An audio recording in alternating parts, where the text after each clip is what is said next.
Have you ever had a gut feeling so strong it felt almost divine? What if there's something, or someone, watching over you? Socrates believed his came from a mysterious guide he called the Daimon, a presence that never told him what to do, only warned him when he was about to make a mistake, and he trusted it enough to face death without fear. Was it a spirit? His higher self? Or something even stranger? Hello and welcome back, my Noetic mystics. Today we'll be diving into the enigmatic Daimon of Socrates, exploring how this ancient idea echoes across Christianity, Eastern spirituality, and even modern psychology. Could this daemon be the same as your higher self, or even your guardian angels whispering to you from the beyond? Before we dive in, don't forget to like this video and subscribe so you never miss a journey into the unseen. And please leave a comment below. I'd love to hear your thoughts.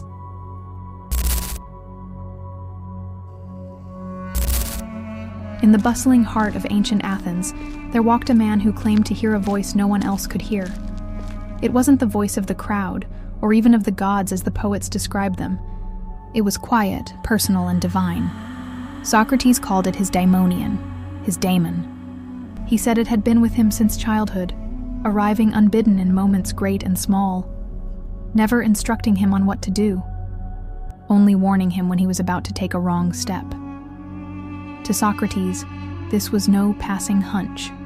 It was sacred, and he obeyed it every time. When Athens charged him with corrupting the youth and defying the city's gods, Socrates stood in court, calm and unflinching. His friends urged him to flee. His followers begged him to plead for mercy. But Socrates said something extraordinary. "The daimon has not stopped me." Even as the jury sentenced him to death by hemlock, that quiet inner sign remained silent. He took it as proof that death was not evil, only a doorway. And so, with his friends weeping around him, Socrates drank the cup, never once questioning that the same divine guide that had restrained him all his life was now guiding him into the unknown. But what was this daemon? Was it truly a spirit sent by the gods? A personal guardian angel? Or was it Socrates' own higher self, his soul whispering through the veil of mortality? And to answer that, we have to look beyond Athens and see how this mysterious guide appears in other cultures, religions, and even in our own lives today.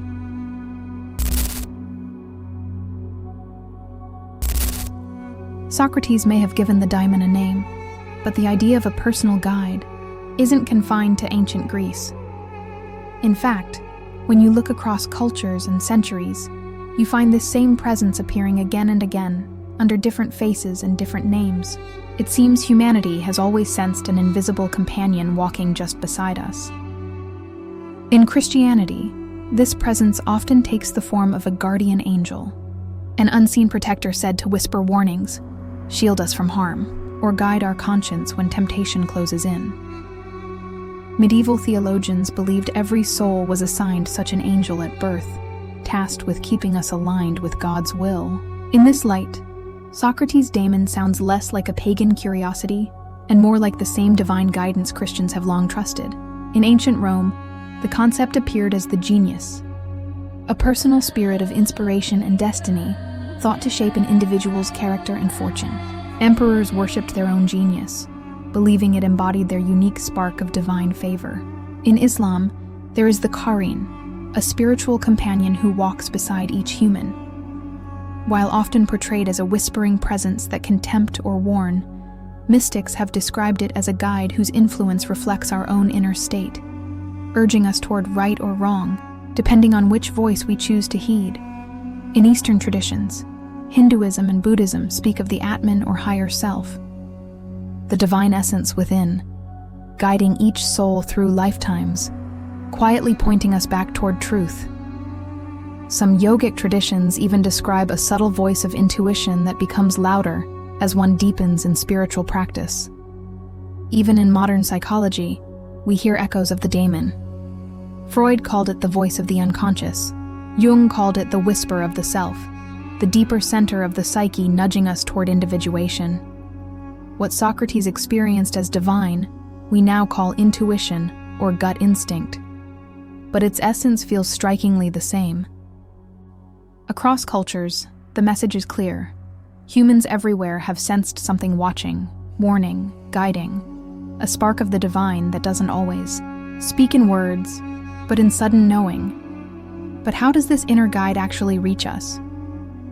Could it speak not only through waking intuition, but also through the strange and symbolic language of dreams?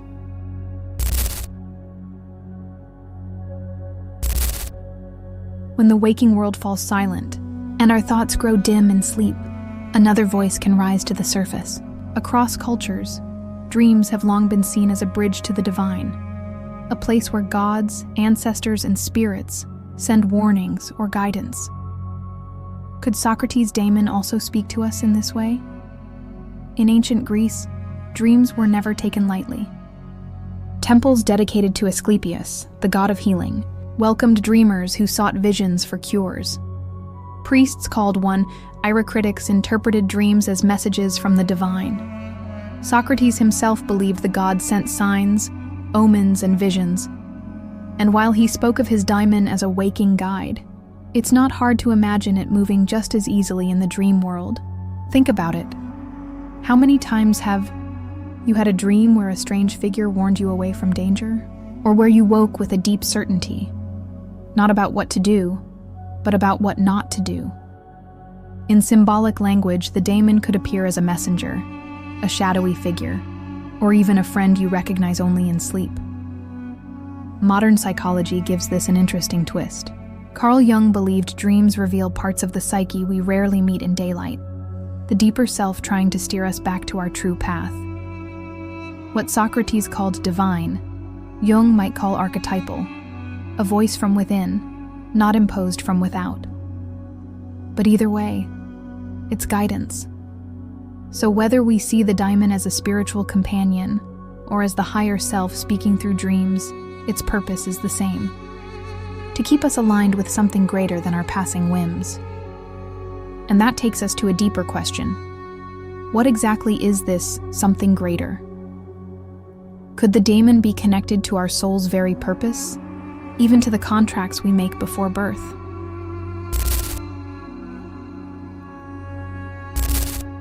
If the daimon is more than intuition, if it's a true spiritual presence, then what is it guiding us toward? Socrates believed it kept him aligned with divine will, but in modern mystical language, we might say it keeps us aligned with our soul path. Many spiritual traditions teach that before birth, we choose certain lessons, challenges, and opportunities. Some call this a soul contract, an agreement our soul makes to grow through specific experiences. If that's true, then perhaps the daimon is like the compass pointing us back toward those agreements whenever we stray. It doesn't force us onto the road, but it warns us when we're about to take an exit that leads nowhere. People going through spiritual awakenings often describe feeling a stronger inner guidance, a sudden knowing, an invisible hand steering them away from what no longer serves them. It's not always comfortable. Sometimes it means losing relationships, walking away from careers, or refusing opportunities that look appealing but feel wrong. In this way, the daimon isn't about chasing comfort. It's about staying true to the soul's higher direction. Socrates' obedience to his daimon, even when it led to his death, echoes this same idea. He believed life's highest goal was not wealth or popularity, but virtue and truth. And the daimon, to him, was the divine signal keeping him true to that mission. But was the daimon only for Socrates? Later philosophers, especially the Neoplatonists, didn't think so. They believed every human soul has its own daimon assigned at birth, a personal guide shaping your destiny according to your deepest essence.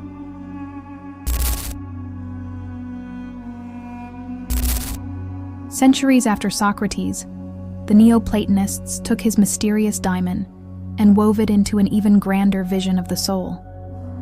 They believed every human being has a personal daimon assigned at birth, not a passing spirit, but a guardian woven into the very fabric of your destiny. According to thinkers like Plotinus and Iamblichus, your daimon knows your soul's blueprint. It doesn't dictate every step of your life, but it quietly aligns circumstances, relationships, and inner promptings to draw you toward your true calling. In this view, it's not just a voice that says, "Don't." It's a cosmic mentor ensuring you live in harmony with who you really are. Some described it as a being between mortals and gods, a luminous intermediary that speaks in symbols, synchronicities, and sudden knowing. Others saw it as your own higher self made visible, a divine double walking beside you, guiding without ever overriding your free will. If we take this seriously, then Socrates wasn't unique. The daemon is not a gift reserved for philosophers or prophets. It's a birthright of every soul. The question is not whether you have one, but whether you're listening. And that brings us to the heart of the matter. If Socrates trusted his daemon even when it led him to death, what would happen if we trusted ours? Is it an angel, a spirit, or the whisper of our own eternal nature, calling us home? Please share your thoughts down in the comments.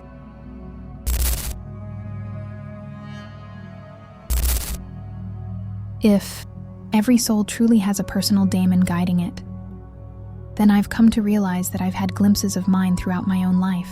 These experiences are subtle, fleeting, and sometimes uncanny, but I believe they were encounters with guardian angels, spirit guides, or even loved ones who had passed on. From early childhood, I would sometimes wake to a masculine disembodied voice, usually offering just a word or two like, "Hello, wake up, good morning," or sometimes simply calling my name. The voice would at times be accompanied with glowing orbs or shadowy silhouettes. At times, the voice sounded eerily like my mother, but when I would get up to ask if she had called me, she would say she hadn't. And yet, I remember hearing it as clear as day. Sometimes the call of my name would make me stop short, preventing me from walking into harm's way.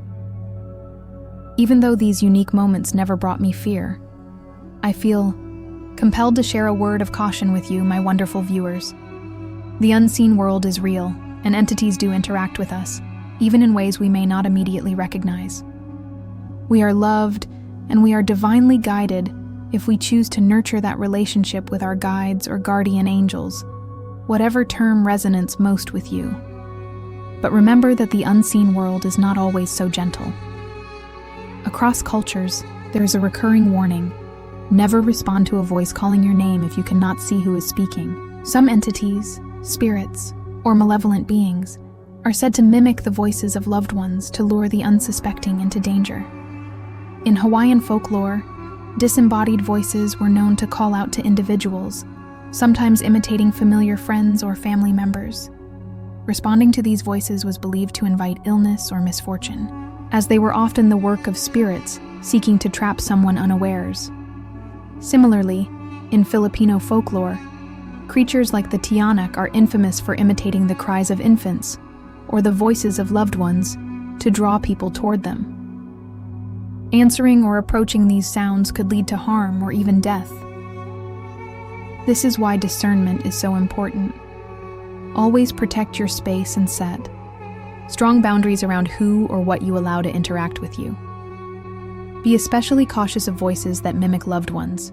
Only invite beings into your life who clearly hold your highest good as their purest intention: your guides, your guardian angels, or your personal daemon.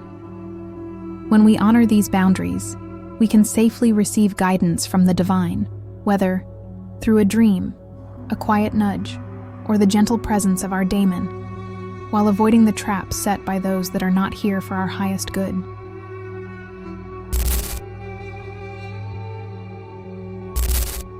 Socrates lived and died by the guidance of his daimon. He didn't treat it as superstition or coincidence. He treated it as sacred, so sacred that he'd rather face death than betray it. And now the question turns to us. What if that same guidance is alive in your life right now? Is it an angel walking beside you? Is it the voice of your own higher self? Or is it something even stranger? A divine presence assigned to your soul before you were born? If the daimon truly exists, it's not just Socrates' secret. It's a birthright we've all forgotten how to hear. Maybe it speaks as a sudden warning. Maybe it appears as a figure in your dreams. Maybe it's that deep sense that something is off, even when you can't explain why. So here's the real challenge. If you heard your daemon speak, would you listen? Thank you so much for watching and exploring the mysteries of spirit, dreams, and ancient mythologies with me. You can visit my website, noeticmystic.com, where I share blog writings and reflections on dreams, symbolism, and the hidden architecture of the soul. And if you enjoy my videos, you can also support me on Ko-fi. You can purchase a personalized dream interpretation, join my monthly membership, or simply leave a tip. Every bit of support helps keep this space alive and the dream work flowing. It truly means more to me than you know. Links will be in the description below. Until next time, my Noetic mystics, may your dreams illuminate the path ahead.